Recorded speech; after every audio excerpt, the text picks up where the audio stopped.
डम्म पड्के जस्तो आवाज आयो के रहेछ भनेर म यसरी फर्किन खोज्दाखेरि मलाई ब्याकमा ड्याङ्गे पानीले हालेर लडाइहाल्यो। त्यस पछाडि यसरी मैले हात टेकेँ, हात नटेके भए टाउको साउको सबै फुटिहाल्थ्यो। बगाउँदै गर्दाखेरि पनि अब हामी डुबिरहेछौँ होइन, ठोकिरहेछ, यहाँ भइरहेछ, त्यो गर्दै हेर्दा पनि मेरो चाहिँ कन्सियसनेस लस्ट भएको थिएन। देब्रे साइडतिर पुलतिर निकाल्छ, दाहिने गयो भने खोलामा निकाल्छ भन्ने मलाई थाहा थियो।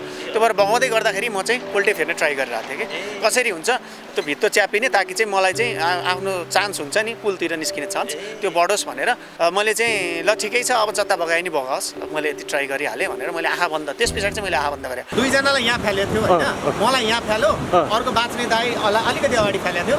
म चाहिँ यो पोजिसनमा यसरी भ्याक्क बसेर मेरो दुईवटा हात चाहिँ भुइँमा थियो। दर्शकवृन्द नमस्कार, म कृष्ण कटेल। मेलम्ची खानेपानी आयोजना यो बहुप्रतीक्षित आयोजना सम्पन्न हुनै लाग्दा जसरी मेलम्ची खोलाबाट पानी सुरुङ मार्ग हुँदै बिचमा टनेल पनि परीक्षण गर्दै जाने कुरा भयो र पानी सुरु गरिएको थियो। त्यही क्रममा एउटा दुर्घटना भयो, गेट फुटेर चाहिँ गाडी नै बगायो। सँगसँगै एकजना इन्जिनियर साहब मृत अवस्थामा भेटिनु भयो, अर्को ड्राइभर पनि बेपत्ता हुनुहुन्छ अहिलेसम्म। दुईजना बाँच्न सफल हुनुभयो। त्यसमध्येका इन्जिनियर साहब हुनुहुन्छ शेखर खनाल, जसले नयाँ जीवन पाउनु भएको छ। त्यो दिन उहाँ पनि नबग्नु भएको होइन, उहाँमा पनि घाउचोट नलागेको होइन, यद्यपि उहाँले नयाँ जीवन पाउनु भएको छ। हामी उहाँसँग त्यो घटना थोरै हामी सम्झिँदैछौँ। सोही दुर्घटना स्थल छेउैबाट हामी उहाँसँग कुराकानी गर्दैछौँ। नमस्ते सर। नमस्ते हजुर। हजुर, नयाँ जीवन पाउनु भएकोमा बधाई छ हजुरलाई। धन्यवाद हजुर। त्यो दिन सम्झिनु न, कुन अवस्था, कति बजे, के थियो? हामी त्यो असार 31 जस्तो, असार 31 गतेको दिन थियो होइन, मङ्गलबारको दिन 12 बजेतिरको कुरा हो। हाम्रो चाहिँ त्यो टनेलमा भर्दै थियो नि त, हामीले पानी टेस्टिङ गरिरहेको थियौँ त्यति बेला, अघि हजुरले भने जस्तै। अनि पानी लगभग 35 मिटर भनौँ 3.5 किलोमिटर जति पानी पुगिसकेको थियो। अनि हाम्रो जुन गेट दुर्घटना भयो त्यो गेटमा चाहिँ प्रेसर गज भन्ने डिभाइस राखेको छ, त्यसले चाहिँ कति प्रेसर गेटमा बिल्ड भयो त्यो देखाउँछ। त्यो रिडिङ लिनको लागि 12 बजेको रिडिङ लिनको लागि म लगायत हाम्रो 3जना साथीहरू इन्क्लुडिङ ड्राइभर है, हामी त्यही रिडिङ लिनलाई आएको थियौँ। गाडीसहित सुरुङभित्र हामी छिर्यौँ होइन। अनि त्यही गेट नजिकै गाडी रोकेर म सुरुमा ओर्लिएर गएर चाहिँ रिडिङ लिएर आएँ। रिडिङ लिएर म फर्किँदै थिएँ। म फर्किँदै गर्दाखेरि मेरो अरू दुईवटा साथीहरू उहाँहरू रिडिङ लिनलाई जानुभएको थियो। अनि उहाँहरू रिडिङ लिनुभयो र उहाँहरू पनि ठ्याक्क फर्किन लाग्नु भएको थियो कि। अनि म यसरी अगाडि, म त रिडिङ लिइसकेको मान्छे, म अगाडि गइसकेको थिएँ। उहाँहरू ठ्याक्क फर्किँदै हुन्थ्यो। त्यसरी फर्किँदै गर्दाखेरि चाहिँ एक्कासी चाहिँ भनौँ न ठुलो आवाज आयो होइन, डम्म पड्के जस्तो आवाज आयो के रहेछ भनेर म यसरी फर्किन खोज्दाखेरि मलाई ब्याकमा ड्याङ्गे पानीले हालेर लडाइहाल्यो। त्यस पछाडि यसरी मैले हात टेकेँ, हात नटेके भए टाउको साउको सबै फुटिहाल्थ्यो। हात टेकेँ अनि यहाँ मेरो हातमा अझै पनि चोट छ, निको हुने भएको छ। अनि त्यस पछाडि हामीलाई बगायो। अनि अब हामी 4 जना छिरेको मध्ये 2 जनालाई त त्यो यताको फ्लसिङ च्यानलबाट खोलामा निकाल्दियो, त्यही भएर उहाँहरूको डेथ भयो होइन। हामी 2 जनालाई चाहिँ यो पुलमा निकालेको थियो, अघि मैले भने जस्तै। हजुर, गाडीमा चाहिँ ड्राइभर मात्रै हुनुहुन्थ्यो होला? गाडीमा ड्राइभर मात्रै थियो, 3 जना बाहिरै हुनुहुन्थ्यो? 3 जना बाहिर थियो। हजुर हजुर। त्यसमध्ये जुन आवाज आयो, तपाईँ पछाडि फर्कन नपाई पानीले हान्यो, तपाईँ होसमै हुनुहुन्थ्यो? म होसमै थिएँ, त्यही भएर पड्केको आवाज सुन्नसाथ म के भएछ भनेर फर्किनलाई ब्याक हेर्न खोज्दै मैले मुन्डो यसो पनि घुमाउनु पाएको थिइनँ, हानिहाल्यो होइन। अनि त्यो हानेर बगाउँदै गर्दाखेरि पनि अब हामी डुबिरहेछौँ होइन, ठोकिरहेछ, यहाँ भइरहेछ, त्यो गर्दै हेर्दा पनि मेरो चाहिँ कन्सियसनेस लस्ट भएको थिएन, म होसमै थिएँ। अनि अब म यहीँको मान्छे भएकोले मलाई थाहा थियो कि देब्रे साइडतिर पुलतिर निकाल्छ, दाहिने गयो भने खोलामा निकाल्छ भन्ने मलाई थाहा थियो। त्यो भएर बगाउँदै गर्दाखेरि म चाहिँ उल्टे फेर्ने ट्राई गरिरहेको थिएँ कि कसरी हुन्छ त्यो भित्तो च्यापिने, ताकि चाहिँ मलाई चाहिँ आफ्नो चान्स हुन्छ नि पुलतिर निस्किने चान्स त्यो बढोस् भनेर म पानी खाँदै गर्दाखेरि मलाई बगाउँदै गर्दा सास फेर्न गाह्रो हुँदै गर्दाखेरि पनि मैले ट्राई गरेँ। त्यो भएर ट्राई गरेको हिसाबले चाहिँ मलाई एकदमै एजमा ल्याएर, पुलको अघि मैले देखाएको थिएँ ठाउँ होइन, त्यो पुलको एकदमै एजमा क्या, बिचमा पनि होइन, होइन साइडमा यता त परे जाओस्, त्यो एकदमै एजमा ल्याएर छोडिदिएको थियो क्या। त्यो भनेको मैले ट्राई गरेको थिइनँ भने त खोलामै पुग्थेँ होइन। अलिकति ट्राई गरेँ, त्यो भएर चाहिँ एजतिर आएर बाँच्न सफल भयो भने अर्को साथी चाहिँ जो बाँच्नु भयो उहाँ चाहिँ एकदमै सेफ साइडमै हुनुहुन्थ्यो। उहाँ चाहिँ मभन्दा अझै अगाडि, प्लस म चाहिँ खोलाको ब्रिजको चाहिँ एकदमै एजमा थिएँ भने उहाँ चाहिँ एकदमै सेफ साइड क्या, बिचभन्दा नि उतै साइडतिर सेफ जोनमै हुनुहुन्छ। हजुर, उहाँ चाहिँ सरको जुन हात देखाउनु त हजुर, यो चाहिँ त्यति बेलै घाउ भयो है? हो, त्यति बेला भएको। अरू चोटपटक केही लाग्यो? अरू चोटपटक त्यति बेला लागेको भनेको टाउकोमा लागेको चाहिँ अलिकति खत छ सानो है, त्यस पछाडि घुँडामा 6 टाका हो, अनि मेन चाहिँ हातै हो। हात चाहिँ अलिकति अब यो निको होला जस्तो छैन, हात चाहिँ निको हुन बाँकी छ, अरू लगभग रिकभर भइसक्यो। त्यो जुन पानीले छोपिसकेपछि हजुर बग्दै जानुभयो, देब्रे साइड च्याप्नुपर्छ, भित्तो च्याप्नुपर्छ भन्ने जुन दिमागमा सोच्नुभयो नि, त्यो बाहेक के सम्झिनुभयो सर? त्यो बाहेक अरू जस्तो अब मान्छेले चाहिँ भन्छ नि अब डेथको टाइममा चाहिँ पुरै फ्ल्यासब्याक त बुवा मम्मी सम्झिने अथवा त्यो भनौँ न त्यो पहिला घटनाहरू सम्झिने, मेरो चाहिँ त्यो थिएन क्या। मेरो माइन्डमा चाहिँ कसरी बाँच्ने भन्ने मात्रै थियो। तर त्यो सोचेको भए सायद मैले चाहिँ ट्राई पनि गर्दिनँ थियो होला, अचम्मसम्म टाइम लस्ट पनि भइसक्थ्यो होला त्यतिन्जेलसम्म होइन। त्यो भएर मलाई फर्स्ट वेभले जब हान्यो पानीको, त्यो फर्स्ट वेभदेखि नै म चाहिँ डुबाएपछि ला गेट भत्केछ, अब त बाँच्नु कसरी बाँच्ने भन्ने सेन्स मात्रै आएको छ। ए तपाईँ एक हिसाबले होस गुमाउने भन्दा नि आफूलाई कन्ट्रोल गर्ने कसरी हुन्छ, सेफ जोनमा जान पाए हुन्थ्यो भन्ने त एउटा पौडिँदै भनौँ अथवा एक हिसाबले पानीसँग सङ्घर्ष गर्दै नि। एक्ज्याक्टली मलाई अझै नि याद छ कि म चाहिँ पानी खाइरहेको थिएँ होइन, सास फेर्न पनि गाह्रो भइरहेको छ कि, त्यो पानी निलेको पनि मलाई अझै पनि याद छ, सास फेर्न पनि गाह्रो भइरहेको थियो, अनि त्यो ठोक्केको पनि अलिअलि फिलिङ हुन्छ, अनि पुरै कालो भएको पनि अलिअलि याद आउँछ क्या मलाई अझै पनि। तर त्यसको बावजुद पनि लाइक मैले चाहिँ ट्राई गरिरहेको थिएँ, ट्राई नगरेको भए त खोलामै पुग्थेँ। जब पुलको यतापट्टि आउनुभयो र अब चाहिँ पानीले हो एक्ज्याक्टली, म तपाईँलाई ठ्याक्कै त्यो सिचुएसन भन्छु। अब जब त्यो मलाई झन्डै 280 मिटर भनौँ 70 मिटरभित्र गेट जुन हाम्रो छ अडिटबाट 280 मिटरको डिस्टेन्समा 80-90 मिटरको डिस्टेन्समा छ क्या, 280-90 मिटर होइन। त्यो डिस्टेन्सबाट जब बगाउँदै थियो ल्याइसके पछाडि त अब यहाँ जङ्सन छ नि त, अगाडि आएर डिभाइड हुन्छ कि पुल कि चाहिँ खोला होइन, फ्लसिङ च्यानल। अनि त्यो जङ्सनमा आइसके पछाडि चाहिँ अझै पनि मलाई याद छ, मैले चाहिँ ल ठिकै छ अब जता बगाए नि बगाओस्, मैले यति ट्राई गरिहालेँ भनेर मैले आँखा बन्द, त्यस पछाडि चाहिँ मैले आँखा बन्द गरेँ। नत्र बगाउन्जेलसम्म मेरो आँखै खुल्लै थियो, मेरो पोली पनि रहेको थियो, अलिअलि देखि पनि रहेको थियो। त्यही भएर अघि मैले कालो देखेँ भने त्यो देखेरै हो होइन, अलिअलि डुबाउँदै निकाल्दै त्यस्तो भइरहेको थियो। जङ्सनमा आइसके पछाडि चाहिँ मलाई फुल्ली सरेन्डर गरेको याद छ। त्यस पछाडि चाहिँ पानीको भनौँ न यत्रो डेप्थ छ भने मलाई चाहिँ बिच पार्टबाट चाहिँ बगाएर ल्याएको हो क्या मलाई भनेको, पानीको बिचमा थिएँ क्या म, त्यो चुर्लुमै डुबेर लास्टको वेभ चाहिँ मलाई लाग्छ त्यो आई मिन अब भाग्य के अरे खुट्टाले भुइँ छोको थिएन, म फ्लोटै भयो क्या। त्यो चाहिँ त्यो सेन्समा चाहिँ कस्तो भने पुरै डुबिसकेर लास्टको वेभ चाहिँ अलिक ठुलो आयो क्या, भनेको पानी वात्तै अलिक बढी आयो। त्यो नर्मल पानी आएको भए त ओह्रालोतिरै लाग्थ्यो, अलिकति वेभ ठुलो आएको हुनाले चाहिँ पुस गऱ्यो क्या त्यो वेभले, अनि पुलतिर पानी आयो। पुलतिरबाट आएर पनि मलाई पुलैमा त ठ्याक्कै रोकेन, पुलमा चाहिँ फ्याल्यो। पुलबाट चाहिँ पुलमा फ्यालिसकेपछि उठ्छु भनेर उठ्न खोज्दाखेरि हात टेक्न हुँदाखेरि झन् फर्दर स्क्रच भयो मेरो हात। त्यस पछाडि तपाईँहरूले चाहिँ क्यामेराले देखाउनु भयो भने यो जुन यो पेट्रोल पम्प छ नि, यो पम्पको यतापट्टि त्यो ढुङ्गाहरू जुन छ त्यो पार्टमा मलाई फ्याल्दै हो क्या वहाँ। हजुर, त्यो ठाउँदेखि त्यो पार्टसम्म मलाई कन्टिन्यू बगाएकै लगायो, भनेको पानीको स्पिड त्यत्रो थियो क्या। अरू स्टाफ कर्मचारी कराउने आत्तिने यहाँ केही थिएन यहाँ त्यतिन्जेलसम्म मलाई फ्याल्दाखेरि मलाई कसैले पनि रेस्क्यु गरेको होइन, म लडेर अनकन्सियस भएर बेहोस भएर मलाई कसैले उठाएर रेस्क्यु गरे होइन। मलाई त्यहाँ फ्यालिसकेपछि म आफै एकछिन टुक्रोको बसेँ, अनि त्यस पछाडि सुरुमा त आई वाज थ्याङ्कफुल कि चाहिँ बाँच्यो भन्ने चाहिँ म थ्याङ्क्स त्यो भगवान्प्रति होइन। अब सँगै छिरेको दुईजना साथी कहाँ गए, हामी दुईजना चाहिँ यहीँ थियौँ। अनि पानी यो बाटो हिँडेर ट्याक्कै फ्याल्दो, अर्को दाइ बाँच्ने दाइलाई पुलकै नजिक फ्यालिदिएको थियो, उहाँ चाहिँ उठिसक्नु भएको थियो, म चाहिँ उठ्नै पाएको थिइनँ कि, म चाहिँ टेकेको थिएँ, हात टेकेको थिएँ, उठ्न खोजिरहेको थिएँ। स्पिड यति थियो, पानीको भेलोसिटी यत्रो हाई थियो कि बगाई म भनौँ न 70 केजीको मान्छेलाई बगाएर त्यहाँसम्म पुऱ्याएको थियो। त्यहाँ पुगिसके पछाडि एकछिन टुक्रुक बसेँ, अनि उठेँ। अब जानु पर्यो, बसेर त भएन। अनि उठ्दाखेरि यहाँबाट खुना छ, हातबाट खुना छ, घुँडाबाट खुना छ, अनि खुन देखिसकेपछि अनि मलाई डर लाग्यो क्या, ला म त अब चाहिँ केही हुन्छ कि जस्तो लाग्यो होइन। अनि हिँडेर अलिकति अगाडि गएपछि क्लिनिकसम्म पुग्न आँटेको थिएँ। त्यस पछाडि मलाई यहाँको लेबर दाइहरूले उहाँहरूले त्यति बेला समाएर क्लिनिकमा लानुभयो। क्लिनिकमा पुगिसकेपछि मैले एम्बुलेन्स बोला भने एम्बुलेन्स पनि आयो, अनि एम्बुलेन्समा चढेर हामी मेलम्चीको लागि उपचारको लागि हामीले तल झर्या हो। त्यस पछाडि हामी तल झर्दै यहाँबाट जसरी अगाडि बढ्दै जानुभयो साथीभाइ याद आयो होला होइन, अथवा उनीहरू सेफ कति छन् भन्ने कसरी त्यो चाहिँ कस्तो भने यहाँ मलाई जब भनौँ न फ्रेस जब यहाँ फ्याल्दो नि त्यति बेला चाहिँ मेरो माइन्डमा आएको थियो, ओहो उनीहरू कहाँ गए, कसो भयो होला, उनीहरू डेथ भयो होला भन्दा पनि म चाहिँ कहाँ गएँ, उनीहरू त हराए त भनौँ न रिस्क जोनमा पऱ्यो भन्ने माइन्डमा चाहिँ परे हो। तर डेथै भइसक्यो होला भनेर चाहिँ मैले त्यति बेला सोचेको थिइनँ। त्यस पछाडि त जब अब आफूलाई दुख्न थाल्यो, अलिअलि पोल्न थाल्यो होइन, म मेरो आई मिन आफूमा मात्रै सेन्टर्ड भयो क्या। त्यस पछाडि मैले मेरो साथीहरू त्यो के भयो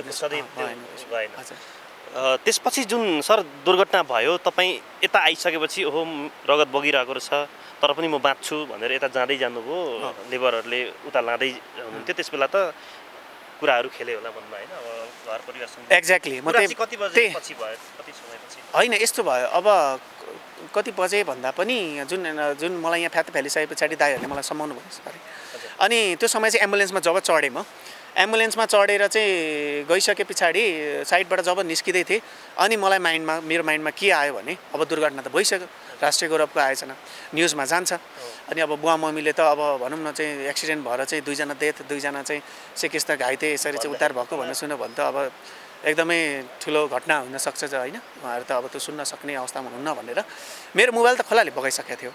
अनि मैले चाहिँ अगाडि एकजना इन्जिनियर दाइ बस्नु भएको थियो, उहाँ दाइलाई चाहिँ मोबाइल दिनु भनेर मागेर त्यस पछाडि दाइलाई यो नम्बर हान्नु भनेर चाहिँ बुवाको नम्बर मलाई याद थियो होइन, त्यति बेला पनि यादै थियो। मैले बुवालाई चाहिँ फोन गरेँ, अनि बुवालाई फोन गरिसकेपछि मैले चाहिँ फेक साउन्डमा भनौँ न, अब दुखेर त जात्रा छ तपाईँको चाहिँ पोलिरहेछ, रगत आइरहेछ होइन, तर नर्मल साउन्डमै चाहिँ साथीको एक्सिडेन्ट भएको छ, मलाई चाहिँ खासै केही भएको छैन, म चाहिँ काठमाडौँ जाँदैछु है साथीलाई लिएर, अझै पछि के न्युज चाहिँ सुन्नु भने हात्तिनु पर्दैन है, मेरो फोन चाहिँ बगाएको छ भनेर भनिदिएको थियो क्या।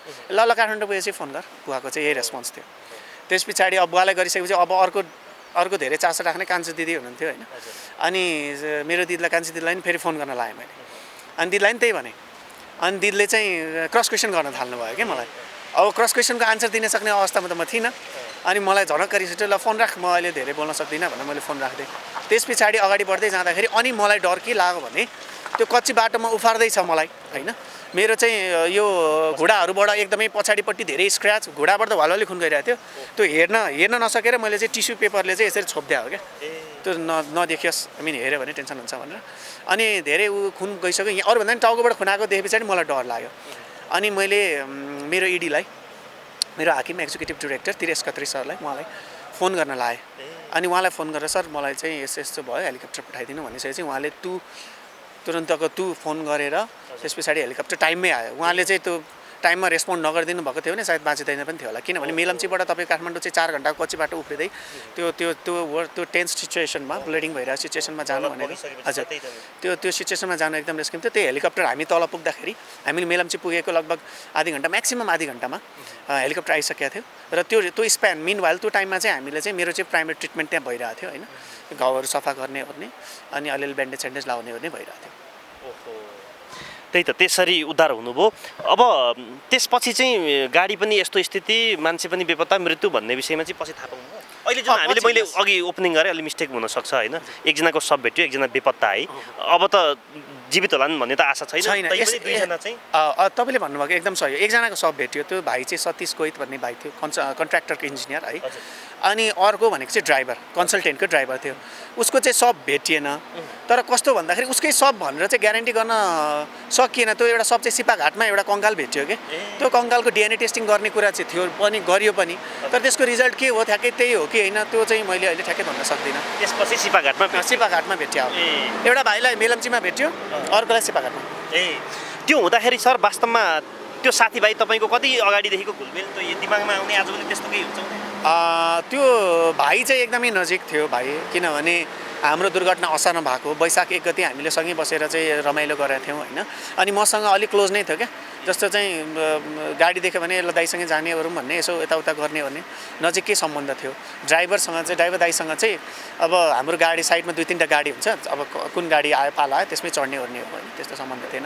तर अब जुन क्वेसन छ, अब कतिको एक्सिडेन्ट भइसके पछाडि कतिको रिकल भयो मेमोरी भन्ने कुरामा चाहिँ मलाई लाग्छ 2 चोटि म्याक्सिमम 2 टाइम्स चाहिँ मलाई अलिकति आँखा क्लोज गर्दाखेरि चाहिँ, बन्द गर्दाखेरि चाहिँ त्यो उनीहरूको झसलको आउने, अथवा चाहिँ यहाँको चाहिँ त्यो मलाई बगाउँदा सास फेर्न गाह्रो जुन भएको थियो त्यो आउने होइन, त्यसले गर्दा अलिकति अप्ठ्यारो चाहिँ 2 चोटि म्याक्सिमम भयो। त्यस पछाडि चाहिँ मलाई कहिले पनि त्यस्तो फिल भएन। जुन ठाउँमा तपाईँको दुर्घटना भयो त्यही आसपासमा तपाईँ एकदम डटेर काम गर्दै हुनुहुन्छ कि मिलम्चीको पानी राम्रोसँग काठमाडौँ पठाउन होइन, बाँकी कामहरू गर्दै हुनुहुन्छ, साइड चेन्ज गरौँ जस्तो लागेको त्यस्तो लागेन मलाई त। हजुरको कस्तो भने मेरो हाकिम इडी होइन, उहाँले चाहिँ एक्जिक्युटिभ डिरेक्टर सरले चाहिँ शेखरजी अब तपाईँ काठमाडौँ नै बस्नुपर्छ भन्नुभयो कि, तर म चाहिँ काठमाडौँ बसेर केही साइड बसेर चाहिँ भनौँ न एउटा प्रोग्रेसलाई पुस गर्न सक्नु होइन, आफ्नै आँखाले चाहिँ प्रोग्रेस भएको देख्न सक्नु र रिपोर्टिङ गर्न पाउनु र सिक्न पाउनु भनेको त्यही मेरो लागि ठुलो कुरो हो कि। काठमाडौँ बसेर त्यो सिकिँदैन र त्यो मजा पनि आउँदैन क्या त्यत्तिकै पेपर वर्क भन्दा पनि। अनि त्यो भएर म चाहिँ साइडमै आउँछु, किनभने पहिलेदेखि साइडमै खटिरह र साइडमै आएर खटेर चाहिँ एउटा सक्सेसफुल डाइभर्सन गरेर हुन्छ नि, जुन सोल सेटिस्फ्याक्सन हुन्छ कति वर्षदेखि लिङ्गरिङ भएको प्रोजेक्टलाई चाहिँ मैले पनि केही कन्ट्रिब्युसन थियो, मेरो पनि केही रोल थियो भनेर चाहिँ गर्न सकिन्छ भन्ने सेन्समा चाहिँ म पछि साइडै फर्काएँ। आजभोलि यो यतातिर हिँड्दा झझल्को आउने अथवा अलिक डर लाग्ने त्यस्तो छैन, कहिल्यै भएन। म हजुरको फर्स्ट टाइम जब मेरो एक्सिडेन्ट भएर चाहिँ म टनेल आएँ होइन अथवा साइड आएँ मलाई डर चाहिँ थियो बाटोमा मलाई डर नभएको होइन मलाई के डर लागिरहेको थियो भने अब म साइड जाँदैछु अब त्यो भाइसँग त्यसरी बसेर आफ्नै कोठामा चाहिँ यसो रमाइलो गरेको कहिलेकाहीँ त्यति भनौँ न रमाइलो गर्ने भेटघाट गर्ने हाई हेल्लो गर्ने होइन अलिक क्लोज र मसँग चाहिँ अलिकति मलाई अलिक राम्रो भनौँ न राम्रो रिलेसन भएको भाइलाई चाहिँ त्यहाँ गइसकेपछि म देख्छु होला सपनामा मलाई चाहिँ एङ्जाइटी हुनसक्छ अथवा केही एट्याक होला भन्ने चाहिँ भएको थियो तर कुनै दिन पनि कहिल्यै पनि त्यस्तो कहिले पनि भएन अनि सुरुङ छिर्दा पनि मलाई अझै नि याद छ फर्स्ट डे म जब सुरुङ छिरेँ हुन त त्यति बेला चाहिँ अरू मान्छेहरू पनि थियो अनि त्यति बेला कामको प्रेसर पनि थियो क्या हाम्रो त्यो भएर कामको प्रेसर भएर पनि होला मलाई त्यो चाहिँ छिर्दाखेरि त्यो डर लाग्ने त्यो पहिलाको सम्झेर हुन्छ नि मान्छे आत्तिने गर्ने त्यस्तो भयो त्यस्तो केही भएन कहिले पनि भएन एकदमै र वास्तवमै एउटा ठुलो दुर्घटना र त्यसबाट तपाईँ एउटा बाँच्न सफल हुनुभएको छ के लाग्छ त सर पहिलेको शेखर खनाल र अहिलेको शेखर खनाल उस्तै हुनुहुन्छ कि जीवनप्रति कस्तो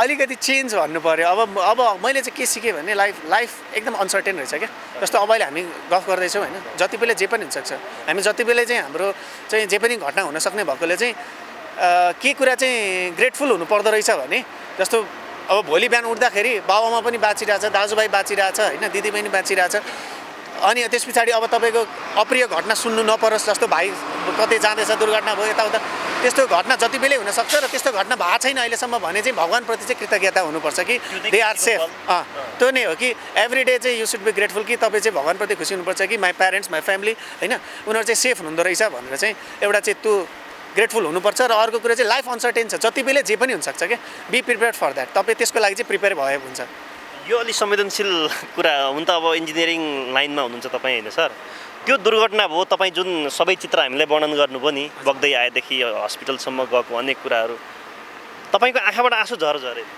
मेरो झरेन कस्तो भयो भने मेरो त्यो भनौँ न अब लगाव भनौँ म जसरी नि यहाँ आएको आत्मविश्वासले काम गर्यो एक्ज्याक्टली किनभने जब तपाईँ आँसु झार्न सक्नुहुन्छ त्यो त आत्मबल एक किसिमले भावुकतातिर जान्छ नरमतिर जान्छ नि होइन जब त्यो सङ्घर्षमा कठोरता एक्ज्याक्टली अनि मान्छे सफल भनौँ अथवा तैरिन सक्छ भन्ने हुन्छ नि अब त्यसमै कन्सन्ट्रेट भएर बस्यो भने त त्यो कहिले पनि हुँदैन नि होइन त्यो माथि आउँदै हुँदैन कहिले पनि लाइफ भनेको तपाईँको चाहिँ एक्सपिरियन्सबाट सिक्ने हो होइन अगाडि बढ्ने हो अन्त्यमा सरको यो जुन जीवन प्रसङ्ग र विशेष गरी दुर्घटनाको पल एकचोटि फेरि सम्झायौँ र अन्त्यमा चाहिँ सर त्यो घटनाले मेलम्ची खानेपानी आयोजनलाई पाठ सिकाएको हो वा होइन त्यसपछि के कति सुधारका कार्यक्रमहरू भए त त्यो घटनाले ठुलो पाठ सिकाएको भन्छु म चाहिँ होइन मेरो पर्सनल पर्सपेक्टिभ चाहिँ यसमा चाहिँ कस्तो छ भने जस्तो अब सबै जुन गेट यहाँ भत्क्यो त्यही नेचरको गेट अरू साइटहरूमा पनि थियो है ग्याल्थुममा थियो सिन्धुमा थियो सुन्दरीजलमा थियो त्यही नेचरको डिजाइन जुन इम्प्लिमेन्टेसन हामीले गरेका थियौँ त्यही नेचरको थियो भनिसकेपछि मानौ अहिले त जुन दिन दुर्घटना भयो त्यति बेला 3500 मिटर अथवा 3.5 किलोमिटरको डिस्टेन्सको आसपास मात्रै पानी भरेको थियो फुल टनेल प्रेसराइज भएको थिएन होइन अनि मानौ त्यो नभएर चाहिँ सुन्दरीजल पानी पुगेर फुल प्रेसर चाहिँ भनौँ न टनेलमा डेभलप भइसकेको अवस्थामा गेट भत्किएको भए कति दुर्घटना हुन्थ्यो होला क्या कति मान्छे मर्थ्यो होला सुन्दरीजलमा कत्रो बाढी जान्थ्यो होला अघि हजुरले जुन बाढी कुरा गर्नु त्यो त्यति बेला आउँथ्यो कि अनि त्यो भएर चाहिँ कति जनधनको क्षति हुन्थ्यो मान्छे कति मर्थे टनेलमा ठुलो दुर्घटना हुन्थ्यो कि त्यस पछाडि टनेल दुर्घटना पानी त थोरै जान्छ त त्यही त त्यो त्यत्रो प्रेसराइज भएको टनल एउटा सानो मुखबाट निस्किनु पर्दा यत्रो फोर्सले निस्किन्छ होइन त्यहाँ भएको सबै संरचना उडाइदिन्छ कि तपाईँको यो 2.5 टनको गाडी 3 टनको गाडीलाई 290 मिटर डिस्टेन्समा ल्याएर यहाँ खोलामा बिचमा फ्याल्दा काचा कुचुक पारेको थियो होइन हामी अब भनिसकेपछि एउटा नर्मल भनौँ न मान्छेहरूलाई त झन् के अवस्थामा पुर्याउँथ्यो होला भनिसकेपछि ठुलो दुर्घटना हुन्थ्यो धन्न अब लेसन लर्न चाहिँ के भयो भने यहाँबाट चाहिँ जुन अप्रिय घटना भयो अब जसको लस भयो त्यो भनेको त त्यो कम्पेयरै गर्न मिल्दैन हामीले उहाँहरूलाई जति सहानुभूति दिए पनि त्यो हामीले सम्झिन सकिँदैन कि उहाँको पीडा आफ्नो ठाउँमा छ होइन तर लसबाट चाहिँ के सिक्यो भन्दाखेरि अब अघि हजुरले भन्नुभयो के सुधारको कुरा राख्यो भन्दाखेरि चाहिँ गेटलाई चाहिँ फर्दर स्ट्रेङ्थनिङ गर्यो त्यस पछाडि अनि अहिलेको टिसी जुन अहिलेको टेस्टिङ एन्ड कमिसनिङ छ त्यसमा र पहिलाको टेस्टिङ कमिसनिङमा चाहिँ एकदमै फरक तरिकाले चाहिँ हामीले चाहिँ अहिलेको पाला चाहिँ एकदमै सेफ्टीलाई चाहिँ फर्स्ट प्रायोरिटी दिएर चाहिँ हामीले प्रोसेस अप्नायौँ होइन र त्यही अनुसार काम पनि गरिरहेछौँ अहिले देख्न सक्नुहुन्छ एम्बुलेन्स हामीले स्ट्यान्ड बाई राखिरहेछौँ होइन त्यति बेला एम्बुलेन्स अलिक पर थियो अहिले रेस्क्यु मेकानिजम पनि हामीले त्यही अनुसार गरिरहन्छौँ अनि पहिला हेरिकन चाहिँ धेरै नै सावधानी अप्नाएर गरिरहेको छ हुन्छ सर र वास्तवमा तपाईँ जस्तो युवा हुनुहुन्छ इन्जिनियर हुनुहुन्छ इन्जिनियरिङ पेसामा 6 वर्ष भन्नुभयो 6 वर्ष 6 वर्षसम्म लागिसक्नु भएको छ त्यो पनि सरकारी निकायमा रहेर हजुर हैन हजुर अब त्यो हिसाबमा नेपाल पनि वास्तवमा भर्खर एउटा विकासशील राष्ट्र विकसित होइन कि विकासोन्मुख बिस्तारै हुँदैछ यहाँहरूको जुन किसिमको काम मेहनत भनौँ अथवा युवा आइडियाहरू नयाँ आइडियाहरूले अझ राम्रो देश विकास हुँदै जाओस् र वास्तवमा आफ्नो जीवन प्रसङ्ग त्यो भोगाई प्रसङ्ग जोड्नुभयो समय सम्वादको लागि धन्यवाद हस् नमस्ते थ्याङ्क यू भेरी मच हस्